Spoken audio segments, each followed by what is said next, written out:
Hi everyone, welcome back to Garden Talk with Teresa, and this is our Valentine's episode, and this show is going to be all about roses, mostly roses. We're going to be talking about the meanings behind roses, what the colors mean, easy care potted plants that you can give as gifts. We'll be talking about how to transplant certain plants and clippings. We'll be doing some homemade Valentine's ideas, things that you can incorporate with kids as well. We'll also have a guest, Chef Stephanie Backus, and she's going to be showing us how to make these gorgeous chocolate cake pop roses. Okay, so stay tuned for that. And we'll also be doing some tips and other things throughout the show. Okay, firstly, I want to talk about roses and the meanings behind the different colors. Some you may know, some you may not know. Some things I found out myself. Obviously, the traditional red would be romance, beauty, love. White would represent innocence and youthfulness. Again, these are just suggestions and they do have meanings behind them, but again, you could give them just because you like the color or the person, it's one of their favorite colors. But if you want to know the real meanings behind the colors, this is why we're going into this for you. Pink would be appreciation, okay? Now, light pink would be admiration and sympathy. Yellow, just like, yellow rose of Texas, represents welcoming, welcome back, friendship. Now the combinations, red and white together, actually represents unity. And red and yellow together represents happiness. Who knew? Believe it or not, blue, which is a rare color, represents the impossible and the unattainable. What would that mean?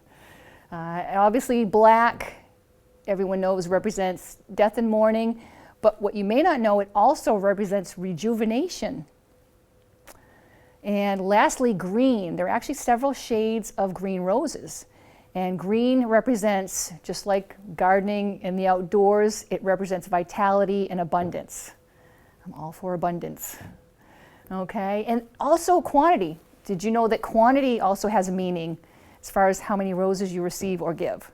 One rose obviously represents love at first sight, or it could mean you're still the one, okay? Giving 6 roses is actually, would represent infatuation, okay? So depending on what kind of message you want to get across. 15 roses, we're going to skip to 15, which is a little unusual. It actually means I'm sorry. So hopefully you won't be getting 15 roses. So back to the count. A dozen roses obviously means be mine. But did you know that 2 dozen roses actually means I'm yours? So that's a little interesting tidbit that I learned. Okay. We're going to be switching gears a little bit. We're going to be talking more about some potted plants. These are easy care potted plants that would make great gift ideas as well. Okay. There seems to be a movement towards incorporating nature more into interior design, and there's actually a name for it. It's called biophilia. It's incorporating, say, potted plants, indoor gardens, indoor water features, aromatherapy, natural pictures, that type of thing. And it seems to be more and more popular. I know for myself, when I was working in the corporate world and I had my own office, I had to have green. I had to have something, a living plant in with me. Whether I had windows or not, again, I prefer to have the windows to look at the green so I didn't feel trapped inside. But I always had to have some living plant. And we'll go over some of these plants, some of my favorites, in just a few moments. Okay, and we're going to go right to the first slide. And again, easy care potted plants.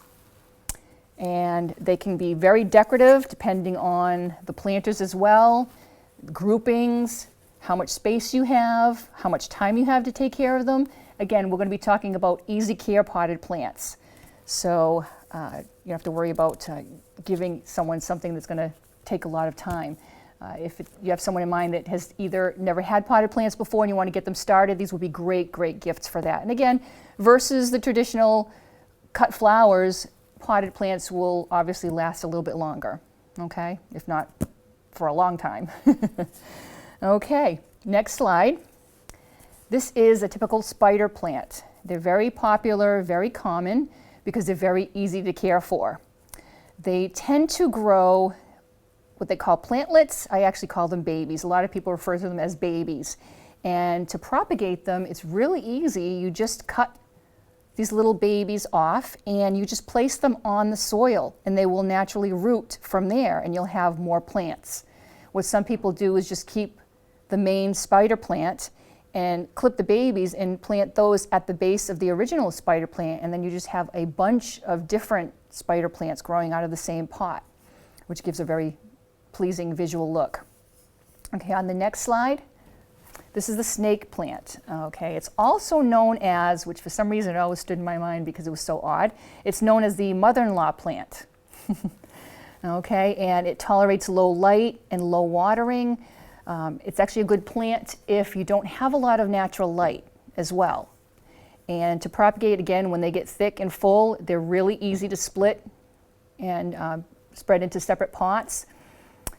Another great fact about this plant is there was a NASA clean air study that called this for the most efficient plant for improving air quality. Because yes, they did do some tests on various plants. There are other plants as well, but this was number one for improving air quality, okay? One other tip is this plant is toxic to pets if it is swallowed, okay? So if you don't have pets, but you don't have pets that chew things, then you don't have to worry about. But if they do tend to chew on things, then I wouldn't have this in your home. On our next slide, we will show you peace lily. Again, it's another very common plant, again, because it is easy to take care of. It's gorgeous when it blooms, and this is another one of the top 20 air cleansing plants as well. A lot of people like to have these in their bedroom, okay, because it helps with the oxygen as well. It's good in fluorescent lighting as well. It doesn't have to be in direct sunlight or indirect sunlight. Again, it's good for neutralizing toxins in the air.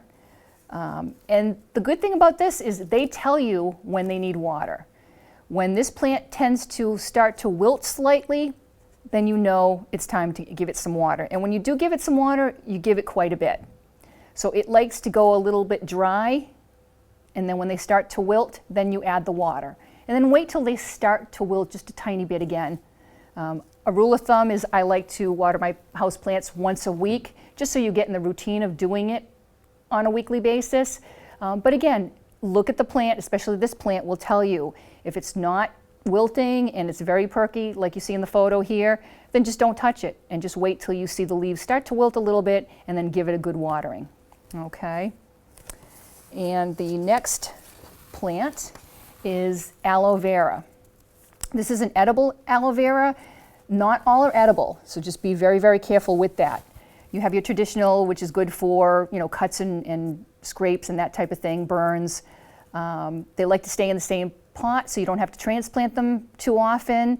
The thing with them is that stick to cactus soil mix instead of a potting mix. Potting mix tends to hold a little bit too much water, and the aloe tends to like to be on the dry side. Again, this is an edible variety, but you need to be very careful, and you can't just cut a piece of the plant and eat it. There's a way to handle it and take care of it, and there's a little bit of poison in the plant that you need to get rid of first before you can actually do anything with it. So there are some steps involved, but it's just, I think, a nice thing to know that there are aloe vera plants out there that are edible, okay? And on the next shot, we'll show you here the difference. One tends to be a little bit more of a blue-green, smoother stalk, and the other one that has the speckles and the spots, that's the one that is the non-edible, okay?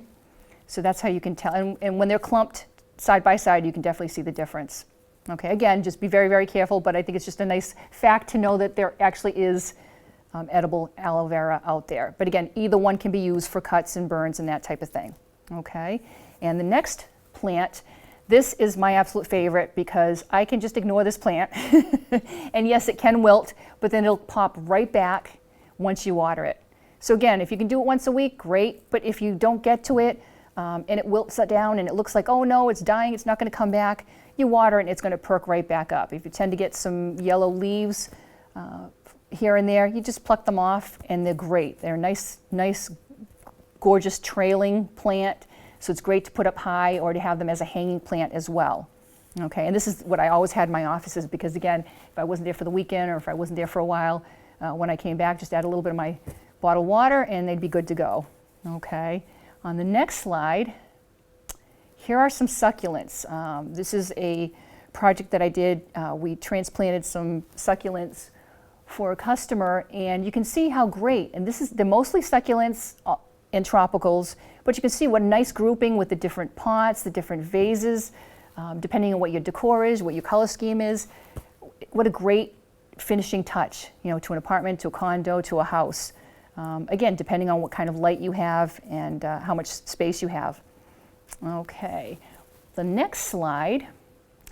Again, easy care plants, great for gifts. Again, if you don't want to, do the traditional cut flowers, these plants are great. They're long lasting and you can give them along with a decorative pot and you're all set. On the next slide, just wanted to give you a tip. This is definitely not one of your easy care plants. These are orchids. They're a little more difficult to take care of, but again, if you know someone who does love their plants and does well taking care of their plants and they have a little more experience with potted plants, then an orchid would be a great choice. They come in different colors and they're just gorgeous. So, most plant people that have any experience really, really love these orchids. And at some point we'll just focus on orchids on one of our future shows. Okay. Definitely not for beginners, but again, great for someone who's experienced with plants. Okay. Next, what we're going to do is after our little break, we're going to come back and we're going to show you how to take care of potted plants, how to pot them, how to transplant them, and what to do with clippings. Okay, see you soon. Selfless service is the guiding principle of every Army National Guard soldier. They have a stake in the well-being of the neighborhoods where they live and work. To be an Army National Guard soldier is to serve something greater than yourself. Learn more at nationalguard.com. Hi everyone, welcome back to Garden Talk with Teresa. In this segment, we're going to be discussing potted plants. What we did a few segments ago, we talked about bringing some plants from the outdoors indoors for the season. So we're going to continue along that theme with talking about potted plants and how to take care of them. There's a couple different examples of what we're going to do is brand new potted plants, plants that have outgrown their pot that we're going to transplant, and also clippings, how to handle clippings. Okay. Before we even get into that, I'm going to go into a tip for you. This is a great gardener's secret. If you're like me and you don't tend to like to wear gloves doing small projects like this, but you're going to get the soil underneath your nails. One way to eliminate that hassle of trying to get that out is take a bar of soap and just scratch your nails over the bar of soap. So it will fill in underneath your nails so that when you do get some soil in there, if you get any, it's going to be a lot easier to clean and to take out. Okay? It's great. I always keep one in my truck and I keep one in the garage as well. All right? It's great for bigger projects too. And even when you are wearing heavy gloves, sometimes you will still get soil in the gloves. So it's a nice precaution and it's a lot quicker for cleanup. All right? So we're going to talk about soil first. Potting soil would be the best to use for your potted plants. You do have a garden soil option. I would stick garden soil with large plants for outdoors. Okay? Garden soil tends to be a lot more denser, holds a lot more water, and it could, for a smaller pot like this, it could create root rot and a little bit of overwatering too, because it's not going to drain as quickly. So keep that garden soil for your large pots outside where they're going to be out in the sun and could tend to dry out quicker. That's why it would be beneficial for that. And even for an outside pot, I would still add a little bit of garden soil in that, potting soil. Because the potting soil will aerate it and make it a little lighter, so it's the mix of the two would be perfect for an outside pot. Okay, but for the inside pots, we're going to use just regular potting soil. Okay, and what we're going to do here is, firstly, I'm going to show you how to transplant just a brand new plant, brand new pot. Just squeeze the bottom because sometimes they tend to be a little bit tight depending on how old or how long this plant has been in this pot. Okay, and then you just want to grab the top gently and tip it upside down. Okay, and what we have here is perfect because this plant is not root bound. And by root bound, I'll show you on another plant, but the roots are nice and loose and scattered, So you don't have to do a lot of splitting or breaking apart, because normally you want the roots to generate. So you help them by loosening them up, and they can seek out the water and grow a lot easier. Okay. What we did was we filled the pot with soil, okay, and then created a little bit of a hole by moving the soil to the side, okay. And this is going to be a little bit deeper because we have a deeper plant. And you create that little hole, and then you want to just gently put them in. Position it where you want it, and then just kind of loosen the top just a little bit. And because the soil is so high up here, now you want to bring that down a little bit. Remember, we just moved it to the side to create enough room in the bottom for the new plant, but now you can backfill and fill in, okay? And just not too hard, but just make it nice and secure, okay? So now you have a little bit of room here so that when you do water, it's not going to overflow out of the pot, okay? So that is basically it for the first pot, okay? And we'll talk about watering in a little bit.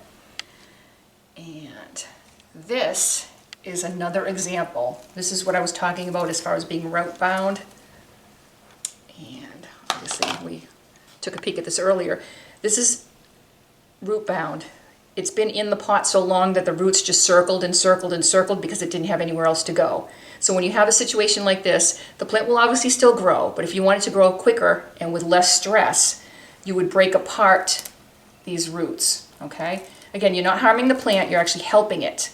So you want to break up and loosen these roots, okay? Whether you use a knife, box cutter, that type of thing. But just loosen it up, okay? So you don't have that round circle of roots, okay? And then that's what you're going to be planting into your pot, okay? Just make sure you take care of that one step. And this is with any size pot. It could be a pot that you're putting, a plant that you're putting out in the ground. It could be a shrub, it could be a tree, it could be a perennial, it could be an annual, no matter what it is. Just make sure that you don't have that tight circle. If you do, loosen that right up, okay? All right, here we have another situation where we have a beautiful pot. We did this back in, I believe it was November, and these were tiny. And they're actually growing out of the pot. So we're going to put them in a pot that's a little bit bigger, this one right here, so that it's going to have a nice new home and a lot more time for it to grow in. The more room it has, the faster it's going to grow. It's not going to slow down and get root bound if the pot is too small, okay, like happened with the other pot from the store. Okay, so this is another time project that we'll do. But for right now, I'm going to show you what we did with clippings, okay? The same as the potted plant, you still want to fill the pot up with potting soil, okay? I tend to fill the soil up to the rim only because eventually when you are watering, it is going to press down and weigh down, okay? And if you start too low and you do that and you start watering, then it's going to be so much lower that you won't have a lot of soil, and you're going to find yourself adding more and more soil over time. So I tend to go a little bit higher. And where we're going to be transplanting some clippings, this is a pothos. Everyone's familiar with a pothos. It's a very, very common house plant. And they grow like crazy. And these are clippings from one of my plants that is out of control. But they're gorgeous. They're gorgeous. They grow anywhere. And for someone that doesn't have a green thumb or doesn't have a lot of patience with plants, this is a very safe bet. You can buy them already as hanging plants. You can put them inside, outside. There's variegated leaves. There's different types. But it's actually a pothos. Okay? So what you want to do is you want to take the different clippings. We took our clippings and we actually had them in water for a couple of weeks so that they'd already generate new roots. Okay? You don't have to do that. You can put that right into the ground. But I like to see and know that my cuttings, my clippings are ready to be planted before I actually do it. Okay? So what you want to do, again, if you have your gloves, it's better off. But if you don't, just with your finger, just make a little hole. Okay? Make a couple little holes. We're going to be transplanting quite a few, but I just want to show you a few of what we're going to do here. Okay? It's almost like when you're doing seedlings when you start, but a little bit deeper. Okay? And then you want to position. I took some of the taller clippings, and you want some of these to go in towards the center. Okay? That a little deeper. I need 2 hands here. Okay. And you push that in. Okay? You don't want to go too farther down past where the green starts. Okay? So you want to bury the root, but you want to stop right about there. Okay, you don't want to bury any of this in the soil. Okay, so we're going to be transplanting all of these eventually into this pot. Again, you can start with and then pinch around it. Start with the taller ones in the center, and that's just a recommendation, and then the smaller ones like these around the edge. Okay, that way right off the bat you have a nice shape. You have the taller in the middle and then the smaller around the outside. And you would just continue to do this with all of your clippings, and then you'll have a nice arrangement. Okay, and we will continue to do that offline, but this is just to give you an example, and then just pinch around it slightly so that it doesn't move and it stays there. Okay, and then what we'll do is we'll kind of pat the soil down just a little bit. Okay, so now you have enough of a lip where you can put some water in and it's not going to run out again. Okay, now a couple other tips. We have some gorgeous plants here too that are going to be transplanted. Again, different sizes, different pots, something like this, succulents, it's great in these gorgeous decorative little pots.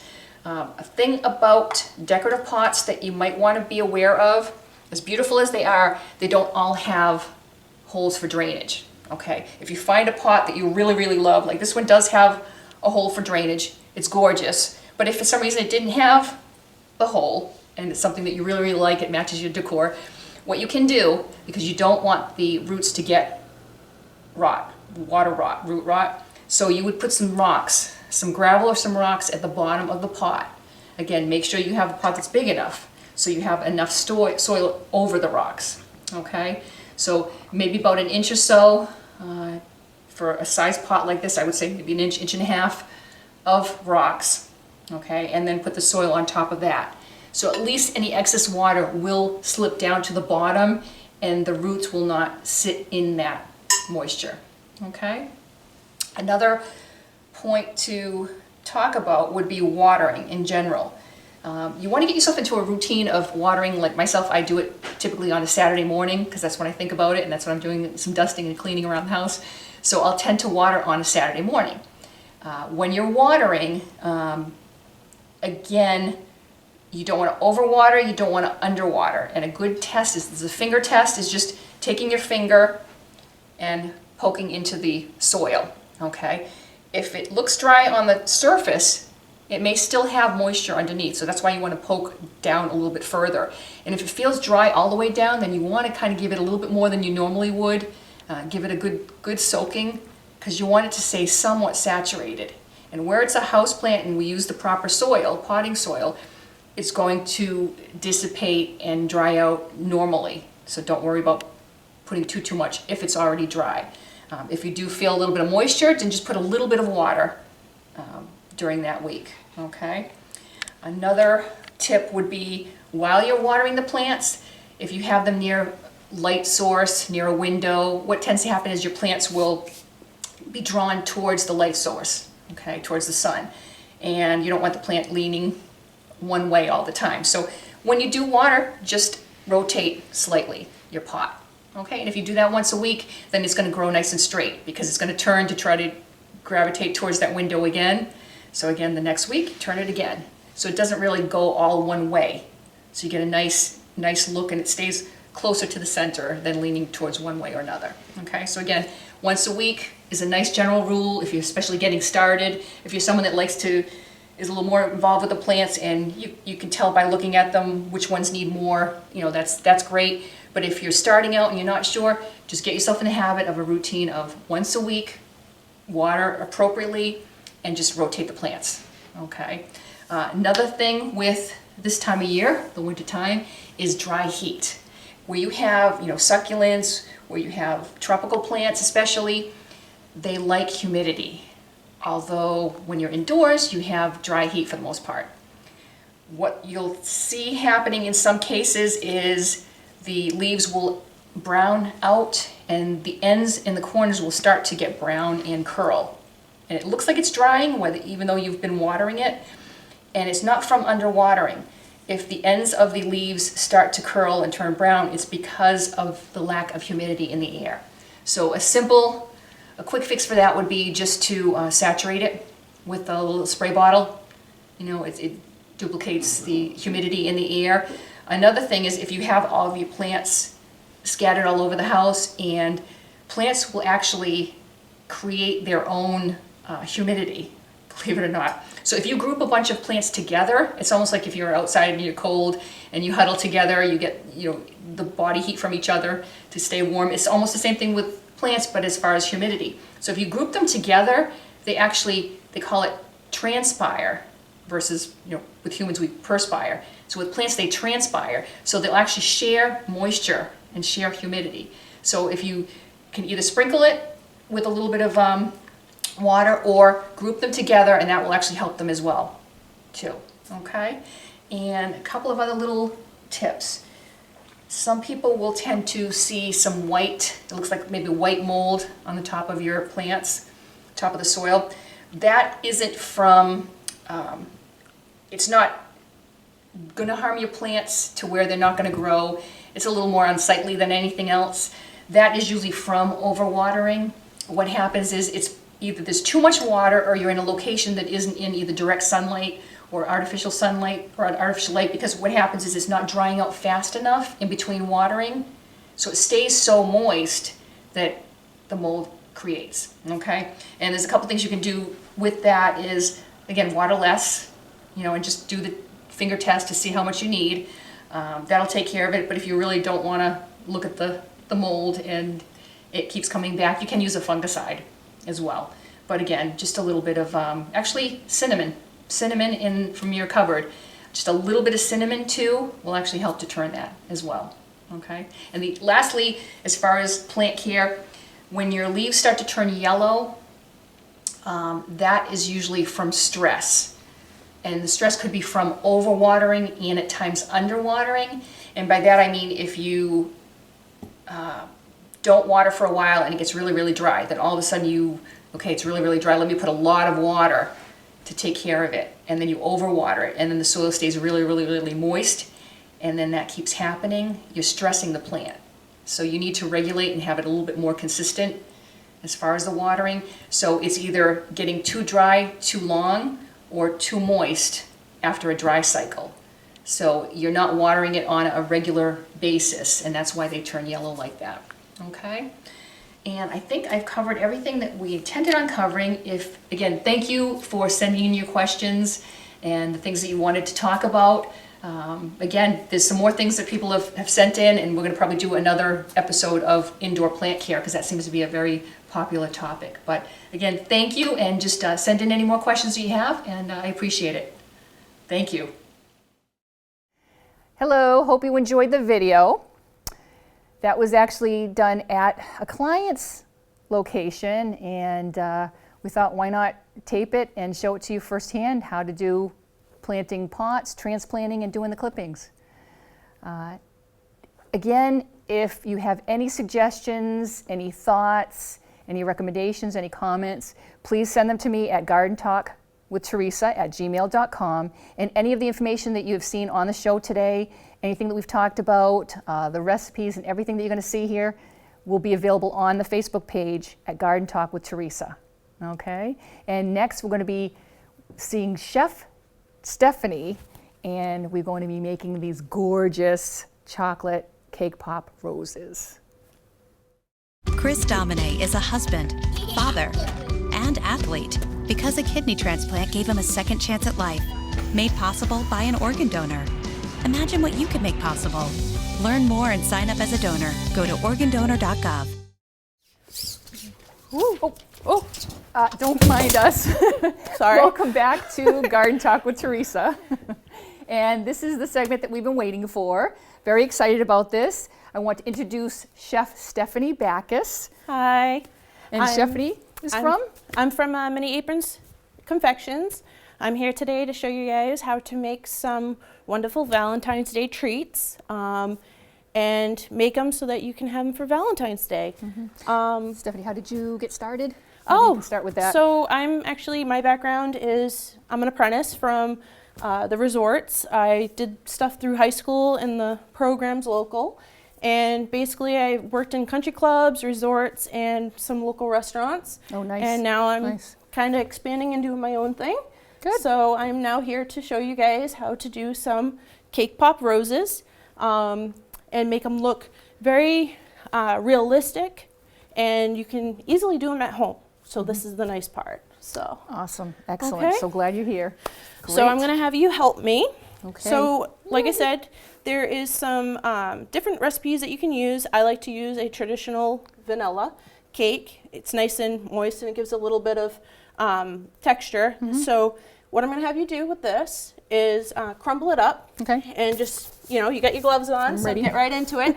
I like to use it in a glass bowl because later on when you go to chill it, it's a little easier. It takes the chill much better onto Makes the sense. bowl as Makes well. sense. So once you Excellent. get it all crumbled up, Okay. some people like to use a food processor or like a Roboku if you're in the industry, or you can just do it by hand. I like to do it by hand because it's like your hands-on, you're making a treat for a loved one or for a client.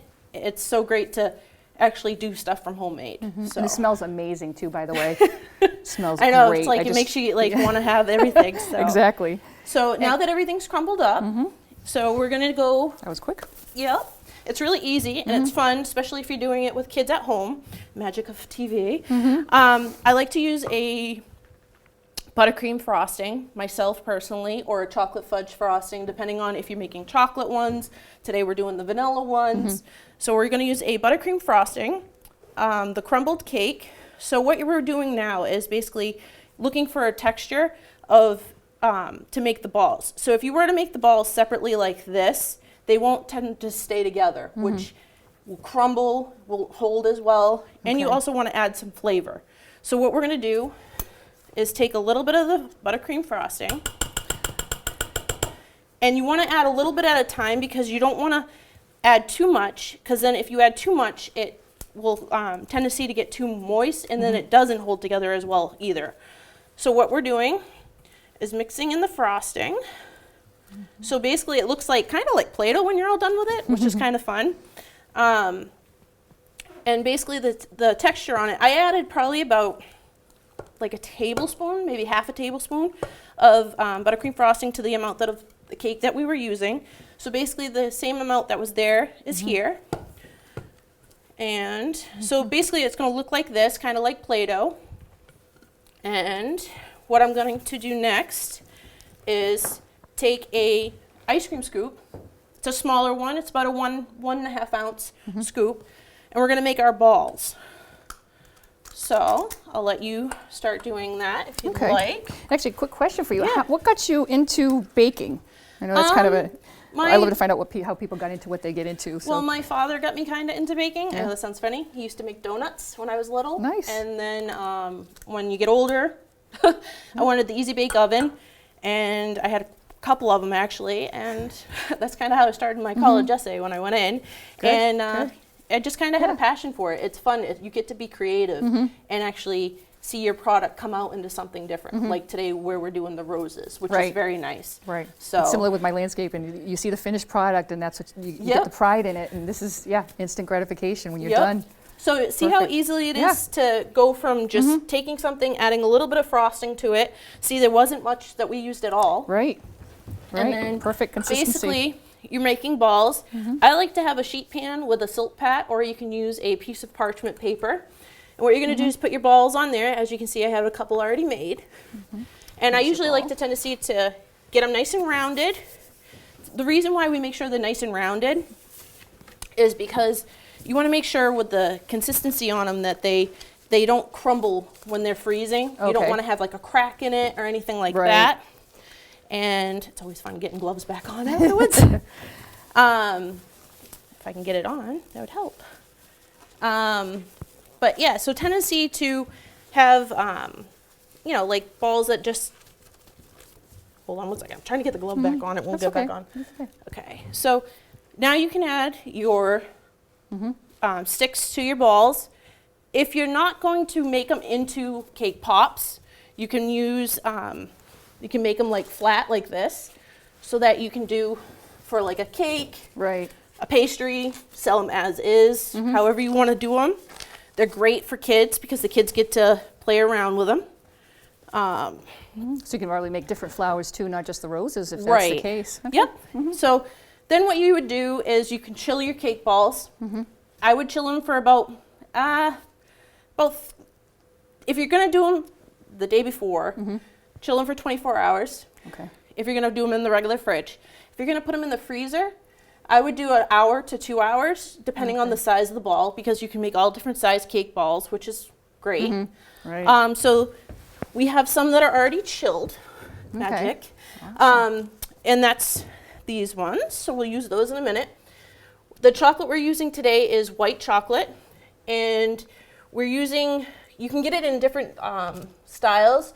There's the big block version, the chips, or like you can get at your local store, grocery store, are the bags. You look for melting chocolate because when you have, like this you can get at your craft store, these you can get at your local grocery store. These you get your bang for your buck, which is great. And what I'm using today is actually the coins. I like the consistency on the coins, as you can tell. It gives a nice gloss and glisten. And then basically from there, the reason why it's frozen is it keeps a nice tender outing to it, so it will basically keep the cake together when you're dipping it. Okay, that makes a lot of sense. You can either dip it right in or mix it right on top, and then I like to tap the side to go around. And then usually I like to have another tray set up with a silk pat, or you can use the same one if you're gonna just keep using the same thing if you have to move it aside. Okay. So tendency, that's what I like to do is like that. And then what it will do is it will chill. And then when you have them already done, like this, what you do is I do a second coat. Why would you need 2 coats, or is there a... The reason why I do second coat is, especially with white chocolate, is it usually kind of gives that transparent look to it, so you can kind of see the cake inside. And it also tendency to, if you have a flat bottom, it will round it out a little bit. So you always want to get your excess off. And then there you go.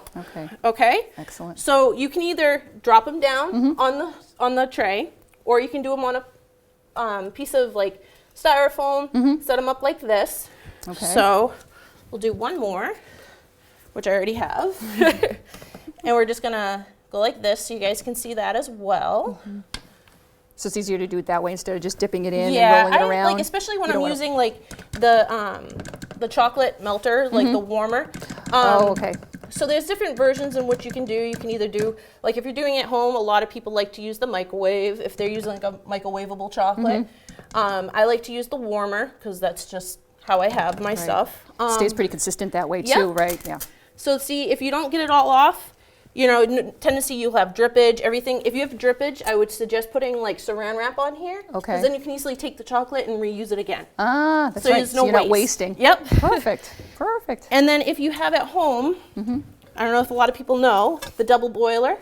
So basically you have a regular pan underneath, and then you'd use this for your chocolate. It has a rounded base to it, and it has a line, which is nice because it helps keep the chocolate cool but not overheating. Right. And you don't want your water to be boiling, you want it to be simmering, not boiling, if you're using this style. Good to know. Okay. So put that down there. So what we're gonna do from there is we're gonna use this demo piece. Okay. So now that you have your cake pop all set up, what you would like to do is use either fondant, gum paste, or modeling chocolate. So this is really pliable. I like to have a little bit of confectionery sugar down as well. Get it working, knead it a little bit, because gum paste tendencies to dry out very fast, which you don't want it to, and it sticks. So if it sticks, the nice part about using marble, you can pick it right up really quick. If you can't, use a knife and scrape it up. Add a little bit of your confectionery sugar and add it like that. And when I use my rolling pin, I like to put a little bit on there and do it like that. If it still seems to stick, like it is, it's because the gum paste itself is very moist. Go like that. You don't want it to be too thin, but you want it to be thin enough. So if it still sticks like that, because there's some spots on this it will still do that, I like to do like that, okay? Then you can take a knife, cut this off on the end because these are your thicker pieces. Right. Now, when you're using cutouts, I know at home a lot of people usually have hearts. You can do it with a heart. They usually have like little sets that you can get at the store. Usually come with 3. 3 is a good thing because you get different sizes. Right. Or if you have the rounds, they have all different sizes, so you can make as big as the petals you want. Right. But I like to use, since, you know, kind of being in it for a while, Right.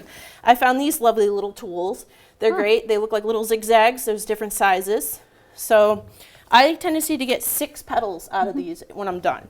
So what good we're to going to do is use the small one, and we're going to make the inside of the flower first. Okay. Okay? Okay. So when you're doing that, you tend to never to see like a flat flower, Right. like especially in the middle. So what I like to do is use a tool that's rounded, has a ball on the end. You can get these at your local store, which is nice. And just kind of roll them out a little bit to make it look more like a petal. Right. Not too perfect. All a Yep. little bit different. You know this from, doing, like seeing regular flowers. And then if you see, it comes out like this. I don't know if you can see it. And then basically, if you want to make them more realistic, you can take and make them like peeked out, so you pull it to the side. Right. Okay? Stretch it a little further. Yeah. Right? And then I like to cut it in half. A lot of people would tendency to use the piece solid. I like to cut it in half because if you look, it makes like a perfect petal. Okay? And what we're going to do is we're going to roll it. And when you roll it, it makes the inside of a flower. Oh, that's so amazing. So you're like that. Okay? Yeah. So Tennessee, it will look eventually like this. And the no two are exact. No so two that's are what's the perfect, exact, which just is like in nice. nature. Right. Yep. And then you just continue to take the next one and roll it around the outside of that one as well to And make another bud. Right. So basically, you're starting it off as a bud. Some people like it just how it is, and they'll sell it, they'll serve it like that. Other people will tendency to keep building on. So what I like to do is take a little bit of chocolate and tack it on the top. Okay. And you're using the chocolate as a glue, As basically. a glue, Okay. yep. So then what you do, I'm going to take this off because it's sticking, it won't work. Yeah. Whoops, sorry. So, go like that. That's amazing, and that makes sense because everything's edible. Right. So So yeah, then your perfect. flower looks like that. So yes, you do have a loose petal, which is fine because what you're going to do is you're going to continue to build around it, which is nice. So now that we have this one, we're going to go into the next stage, which is the next size. And basically you're just adding on and making different petals, Right. which is great. Okay. So it's really easy, really simple. Like I said, you take the ball and just pull out. And I love my marble. So if you get a little marble table, it's really great. It's great for chocolates. Excellent. Great for rolling stuff. Do it like that. Again, like this. They also sell tools like this. It looks like a pizza cutter, but it's strictly for cake decorating and stuff. So all you're going to do again, now you have bigger petals. So when you have bigger petals, if you want them to be more defined, because each petal at the end usually has like ridges like that. So what you can do now is take a little bit of your chocolate, which I like to have an extra stick around, and go like this. Oh, okay. Prep it. Kind of prep it down a little bit so that it will stick properly around the outside. And you tend to go behind where you last started to kind of form it, going around.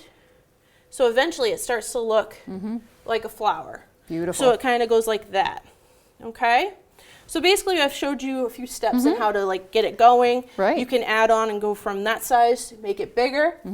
Like we have with the other ones, if you want to grab those from over there, I'll show you how to play around with some edible luster dust Okay. and edible glitter. And what is the paste?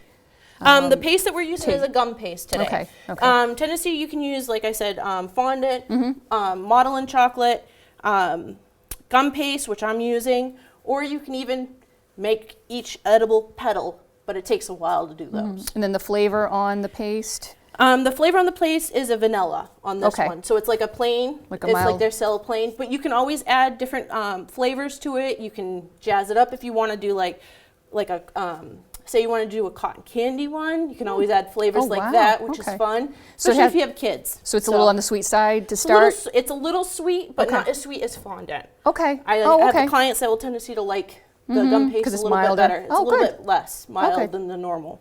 Okay. Perfect. Excellent. So what we'll do is we'll clean this up. And now I have an extra petal here that I'm going to play around with.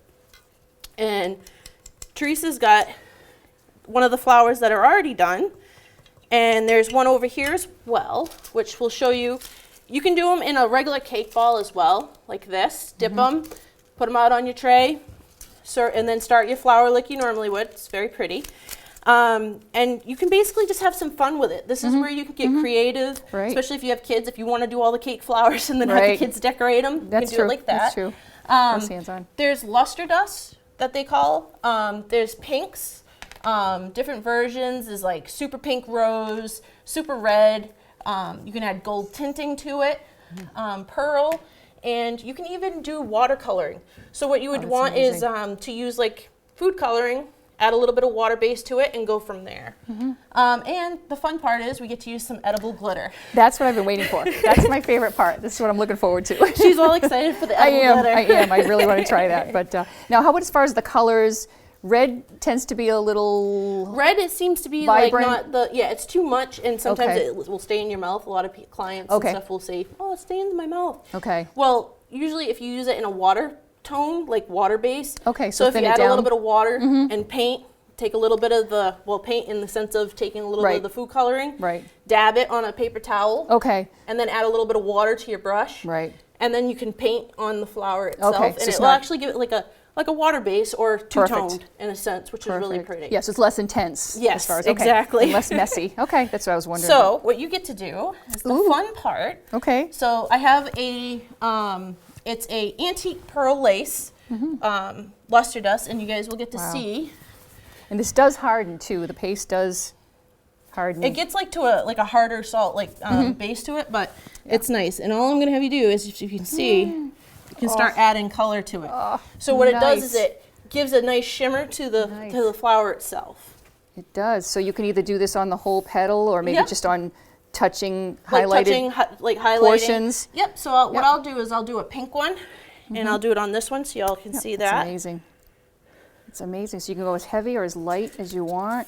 Yep. Maybe just do the center or just do the peaks. Like, because nowadays they have so many different flowers, which is nice because they're experimenting with adding colors to the base of like the real flowers and stuff.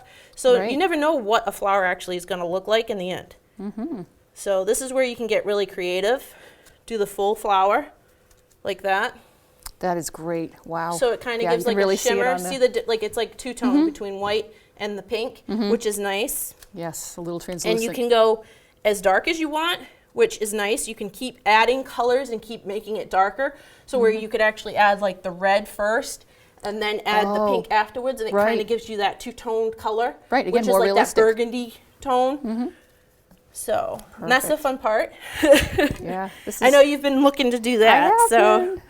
and then This is amazing. I could just see kids getting kids their will get hands really like. on The this nice thing and is that everything washes away. The edible glitter is water-based, which is fantastic. Especially kids love it at their birthday parties. They That's get a to great do fun idea. things. And easy cleanup too, obviously. And then all you can do is take a little bit of the edible glitter, and you'll see the difference. I love it. When you go love up it. close to it, you'll see that it kind of gives a nice, pretty shimmer to it, and it just it totally changes the appearance of the flower. It does. and it Wow. actually looks real once you're all done with it, depending on what colors you pick. And sometimes people don't even realize that they're not like real flowers. Right. They don't know Right. that it's like a candy or some sort.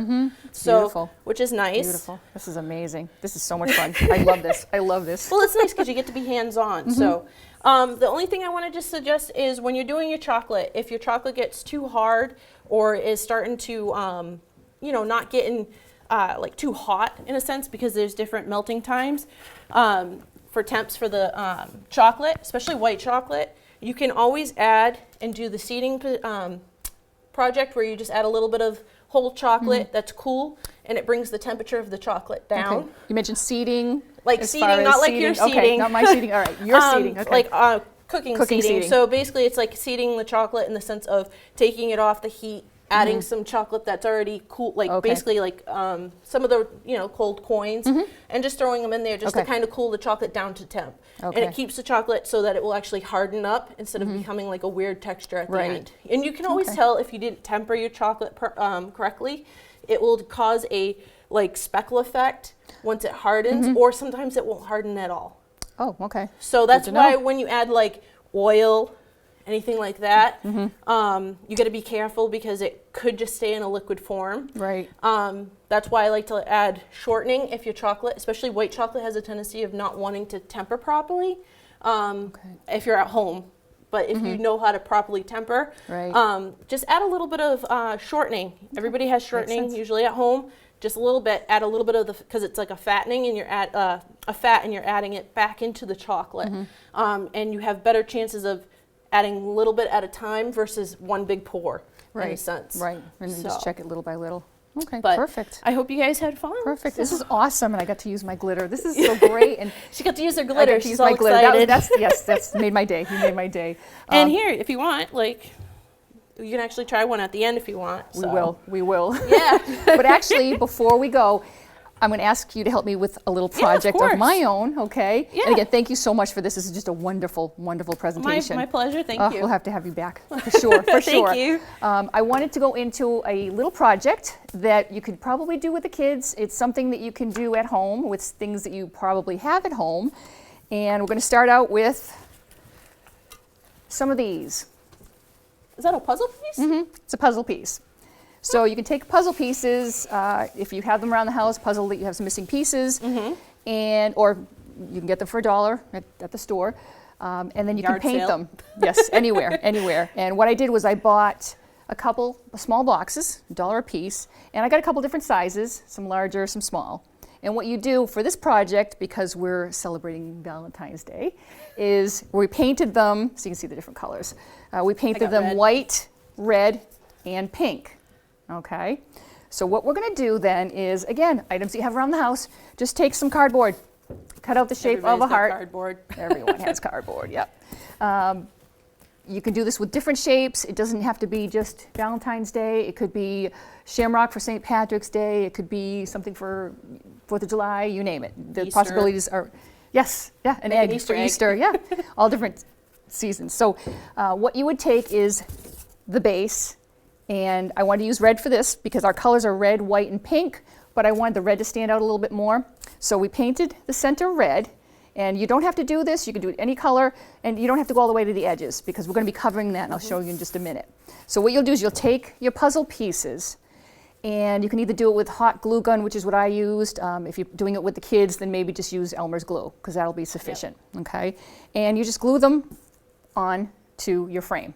Okay, and what you want to do is kind of overlap the different colors, and as you're doing it, you'll see if you got too much white, too much pink, just kind of alternate. Be creative. Right, whatever design you want to do. But you're just kind of overlapping. You could fill the whole thing in if you want, but I'll show you what we did in a minute. So again, great project for kids, or it's just something that you can make yourself. A lot of people like homemade gifts. Trust me. Especially nowadays when everybody's kind of stuck home. Right, Yep. right, and hopefully you have these And things at home. these are fun projects to Yep. do. So you can do it. Yeah, it doesn't have to be for a specific holiday. Just do Nope. them. And here you have your finished project. So it's like from this to this. this. It's like Yeah, I was blown away when I saw it. So so this is just overlapped, and it looks really neat when it's done. But it's basically puzzle pieces. And again, St. Patrick's, do a shamrock, and you do different shades of green and add some white into it. Yep. You can do something like this. You can put "I love you" in here. You can put a message. Again, you can do it white. You can do it different colors. Leave it blank. If you want, we didn't finish the back, but you could paint the back as well. I did this just to show you that, again, it was a piece of cardboard. And what you could do before you even get to these finished stages, just with either a staple or a piece of twine, just staple a piece of string to the back, okay, just to hang it. It's not very heavy. It's I was very going to light. say, it doesn't look very No, heavy at all. not heavy at all. So even a piece of twine would be Yeah, fine too. twine, and you could do smaller, larger. Again, possibilities are endless what you can do with this. But you could paint the back if you want to neaten it up a little bit. And when we did go around, you'll see there might be some little gaps and maybe it doesn't have the finished shape that you want. So you can maybe add in some puzzle pieces after the fact. Like here, I just added some on the back just to kind of give it But it's definitely a perfect thickness. keepsake. Oh, yeah. Especially Oh, yeah. with everything nowadays. It's like, these are a perfect keepsake, especially if you have small children, stuff like that. I could see myself doing that with my nieces. So. Exactly, exactly. And you can put this on a door as well. You know, but if you have a screen door, you can hang this on the door as well. So It's very pretty. yeah, so. and you can hand it as a large card, you know, besides hanging it up. So there's thank different. you. There you go. Thank you can hold you. on to that while I show my next project. Another idea. You may not have one of these around the house, but they're easy enough to get. It's just a heart-shaped cake pan. And again, they come in all different shapes. I have tons. She has tons. Okay, I've had this one for, I'd say, probably about 25 years, believe it or not. So it's a little banged up. It's made quite a few moves with me. So anyway, depending on what your level is, as far as cooking or being crafty, there's so many things you can do with this for Valentine's or for other occasions. I actually bought this initially for a engagement party. So I made the two cakes as the bride and groom cakes. But again, if you're not a baker, if you can make Jell-O, just make a huge Jell-O mold. Something fun. Something fun. You can even do cutouts of it too. Right. Use it as a big heart and then take a cookie cutter and cut out little hearts for the kids and stuff and make small ones. So they can kind of use it like a puzzle type thing. Yeah. If you do like to bake, even just chocolate chip ready-made cookie dough, you can make a large You can chocolate even chip use cookie. the mints. Like the mints. That's right. And make the like little heart, tray out of like the little peppermints and stuff. Just put them in there and cook it in the oven for a little bit, let it melt down, and basically you have a solid tray that you could serve. Yeah. You could even serve your cake pops on it. There you go. There you you go. go. Yeah, just use some maybe parchment paper underneath. Unwrap the candies, lay them out. They'll melt together, so they'll form one solid piece. Yep. And then just turn them over easily. Let it Just- cool, Yeah. and then flip it over. And then you'll have just- a solid candy. Great idea. Oh, Great yeah. idea. So again, depending on, I've made other desserts that are a little more elaborate with this, Yep. my cream cheese chocolate chip cookie squares. But there's so many things that you can do with this. And the so nice again, thing is if you have a smaller one, like a smaller heart, use it to make your 4-leaf clover. there you go. Just oh, saying, perfect. like the small ones, you can make 4 of them Perfect. and put them together and make a 4-leaf clover and do the same thing. Right. Like you were talking about St. Patrick's Day. Right.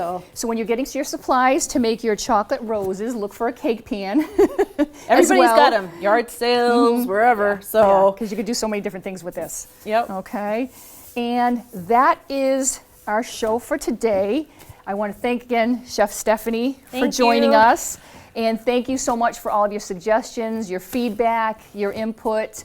Again, anything that you've seen on the show today, Yes. everything that we've talked about, even in more detail, you'll be able to find the instructions on the Facebook page, which is Garden Talk with Teresa. Yep. And again, if you want to See Send us- step-by-step stuff, things like that. I'll Yeah, have it's that all up for on- her.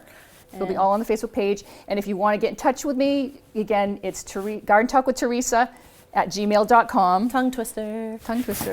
Yeah, almost made it. Again, thank you very much and hope you enjoyed this show and happy Valentine's Day. Happy Valentine's Day. Don't get a sweet tooth. Just saying. But you can.